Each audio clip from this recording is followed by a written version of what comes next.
Hi, 24 News Morning Edition on this Wednesday. It's Wednesday, right? It is Wednesday. It's Wednesday, January 20th, 2016, and I do have the cast of Men in Black 3 in my studio this morning. I just want to say. We're singing a theme song earlier. Listen, please do. Please do. Michael. How are you? Michael Friedman with the Sports Corner, with the sports, that we need to hear and know. How are you? I'm great. Okay. Who's doping? Fortunately, no doping right now. No doping right now, but yes. But in the NFL, the best time of the year. Everyone who loves American football, this is the playoffs. This is it. Everyone's going crazy. I love American football. I don't get it, but I love it. There's a lot of rules. It's very complicated, but we're getting closer, to the conference championships. February. When is it the championship? The Super Bowl. The Super Bowl. Sorry. The Super Bowl 50. Yeah.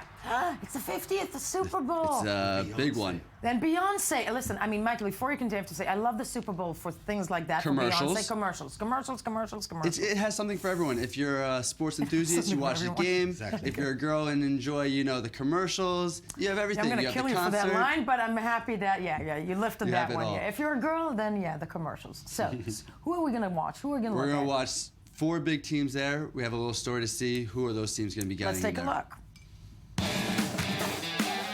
The divisional round of the NFL playoffs provided big matchups and exciting finishes, leaving us with the last 4 teams in the competition.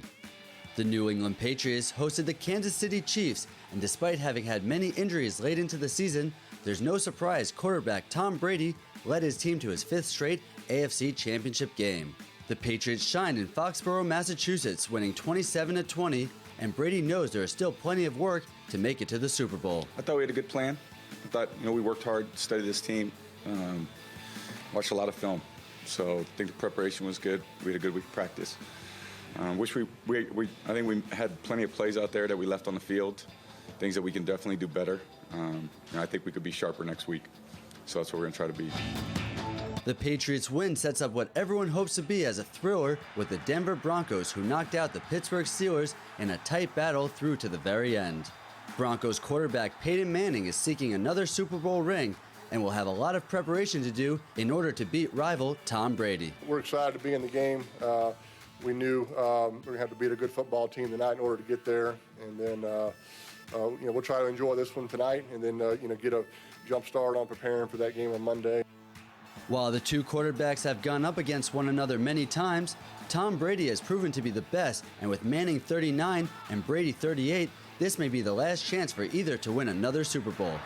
With the AFC Championship game decided, the NFC Divisional Round also showcased 2 big games. The Arizona Cardinals took on the Green Bay Packers. The Cardinals would win against a tough Packers team in overtime 26-20, and quarterback Carson Palmer is looking forward to the NFC Conference Championship. It feels good. It feels better than I thought. But there's no way are we done or satisfied or we're excited, but we're excited about what's ahead of us. With Arizona through, the team knows they will have an even tougher challenge ahead. The Carolina Panthers, who hosted the Seattle Seahawks, came into the playoffs with a 15-1 regular season record and favorites to win the Super Bowl. They were quick to show why they're the best team in the league, finishing the first half 31-0. Despite a valiant effort by the Seahawks in the second half, the Panthers would go on to win 31-24 to set up the NFC Conference Championship with Arizona. With the stage set for the conference championships, the Broncos will host the Patriots in the AFC title game, and the Panthers hosting the Cardinals in what will surely be an exciting road to Super Bowl 50.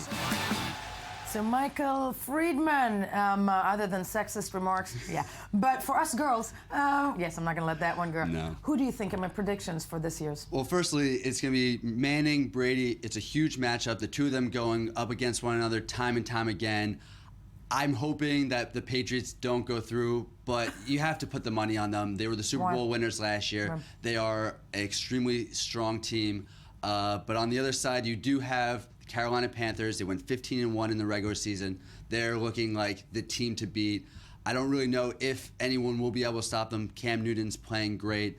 But I think what everyone's hoping for is Panthers versus Patriots. That's the expected Super Bowl. No, I got to tell you, the Patriots, to me, I think I would put my money on them, but, that's just my chicky, girly prediction.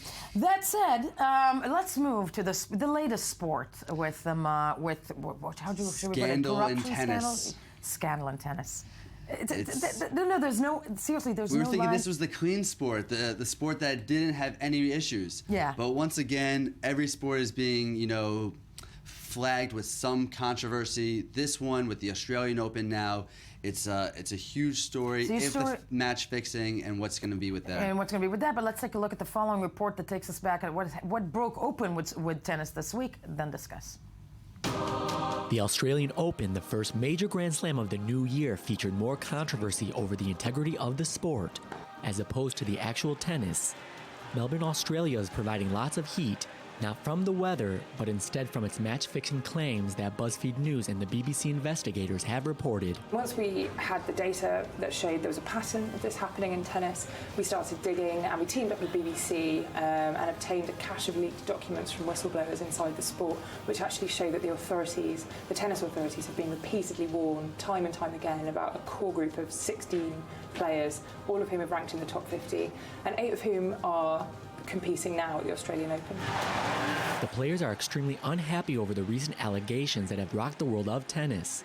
The stars at the Open became new targets by the media, each player being asked on their involvement. I was not approached directly. I was approached through, me personally, through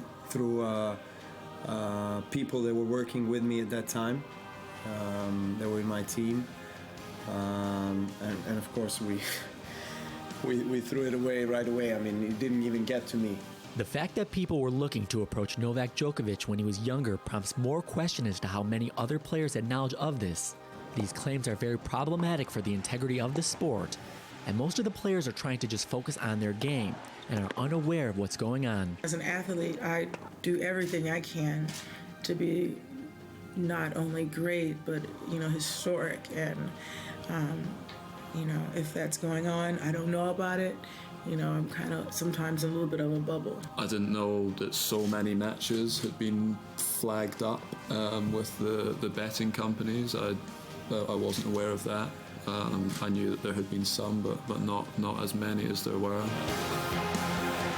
But despite the uproar, tennis officials at the Australian Open deny any claims of match fixing. The Tennis Integrity Unit and the tennis authorities absolutely reject any suggestion that evidence of match fixing has been suppressed for any reason or isn't being thoroughly investigated.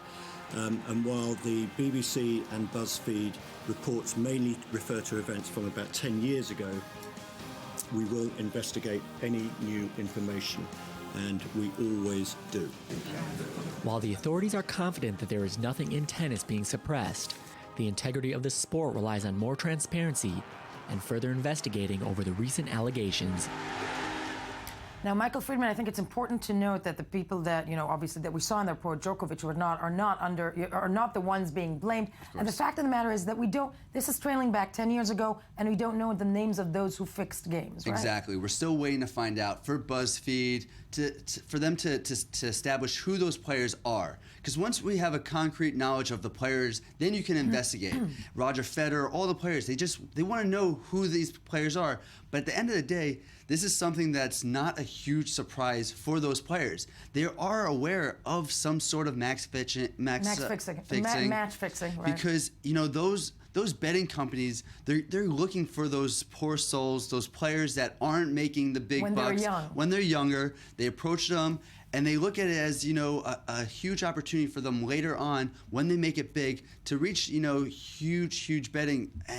And for those players, I'm thinking, if we're looking at this, and this is 10 years ago, and that's what the BuzzFeed investigation says, that means that some of these players that fixed games are still in the game. Playing They're today. in the game. They're in the Australian Open today. Today. And that's the issue that they want to know, how do they fix this? And the people, the chairman, they're all saying, we have no knowledge of this, and they're trying to say that there is is no match fixing, but everyone inside the game knows that it's happening. No, and this will be broken open, I'm sure, in the next several weeks, but we're going to lock you in studio for that and keep you for that one. As we move along to your own Ten Brink, the editor of I-24 News Morning Edition, and also here to replace Ami Kaufman in the viral spiral that is the Web Review. Dyslexia is a horrible disease. Because Ami Kaufman's on assignment somewhere. Yeah, and I forgot my bow tie.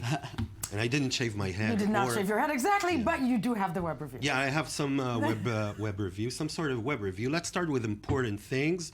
The Republican race. Yes. Ted Cruz. Yes. Yesterday we saw a Twitter account called Horny Ted Cruz, which was great, but now we have a better one because it's a Twitter account owned by Craig Mazin, who was his roommate in college.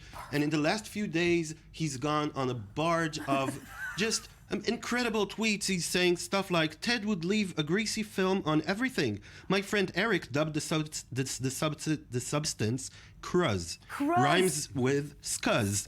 Now there's cruz on my TV. Right, and then we have second memory. Ted would talk about the women he thought he had a shot with. Pretty sure he remained untouched by a woman those 4 years. And he's very consistent. He's been doing it for the last couple of years, actually. I'm trying to think who I broomed with in my past, because this is creepy. Find out if you want to run for presidency. That would be my advice. No, and what's it called? Cruz? What was it called? Cruz. Cruz. Cruz is the new scuzz. Cruz is the new scuzz. Yeah, okay, that's very worrying for Ted Cruz, of course. But remaining in the race, in the Republican race, a couple of days ago, the British Parliament had this huge discussion on Trump, and the Washington Post wrapped it up into this brilliant 1-minute highlight sequence of the British Parliament discussing why they don't want Donald Trump to come and visit the UK, but we shouldn't say anything more. Let's see what the Washington see what the Washington Post did with this. America is a great country, the land of the free, one of our oldest allies. Donald Trump is a fool. I think this man is crazy. His policy to close borders, if he is elected as president, is bonkers. And if he met one or two of my constituents in one of the many excellent pubs in my constituency, then they may well tell him that he is a wazzock. He's not only racist, but he is homophobic and misogynistic as well. A wazzock. A wazzock. A wazzock. Mike, you're a wazzock. Yeah, that does that. We do not want a wazzock. What I love about the British Parliament, you can say anything, like terrible words, but with that accent, beautiful. Yeah. Sounds great. It exactly. sounds really He's a polite. wazzock. Yes. Now, BuzzFeed is reporting on one of the, it's a serious story. It's a sad story, but it's a Facebook story. This American female called Nacasia James went on her Facebook account saying, just going to tell you now, before I get caught, last night my ex was drunk and they were fighting, and she actually confesses to killing him on her Facebook account. She was arrested a few hours later, but that's the world we live in. People kill people and then they go on Facebook to say it, and she also apologized to her dead boyfriend on Facebook. You see, this terrifies me about your generation, Michael. No, it terrifies me because what's next? We have that, and then she'll take a selfie. Yeah. She'll take a selfie. I think it's been with done the body. before, That's probably been done, and this is me and the body. Yeah, it's really sad, and I think this discussion on Facebook and people exposing themselves. It's just going to go on and on. No, on and on. And, I was about to say, we're getting to televised executions and televised and whatnot. And, okay. Yeah, it's not going to get better. But now something a bit more optimistic. Google is really storming India. They want to control India, basically. Right. And now they have this beautiful project called India in a Day. It was filmed by people from India. Okay, but produced by Ridley Scott. It's a huge project. They got material from over 8,000 submissions. We have it. We can just watch parts of it. But basically, they took thousands of hours of footage from the people of India and wrapped it up into a day in the life of the country. Okay, we want to see how Google is courting That's India. The trailer. Let's take a look. You just need to get yourself out of the bed and start doing it, man.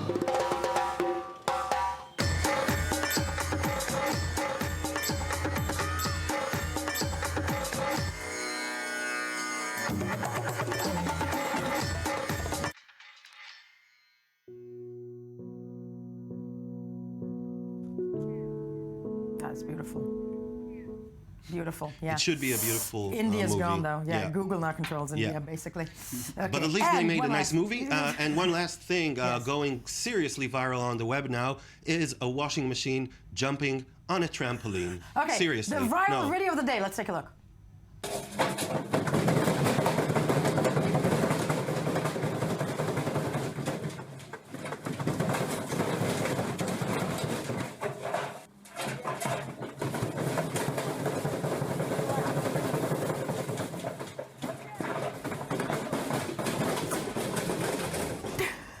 Okay, that's all the time we have. I have no idea why that made me laugh so hard. But This that's is what why- the web is made This is for. what the web is made for. That was it for us today.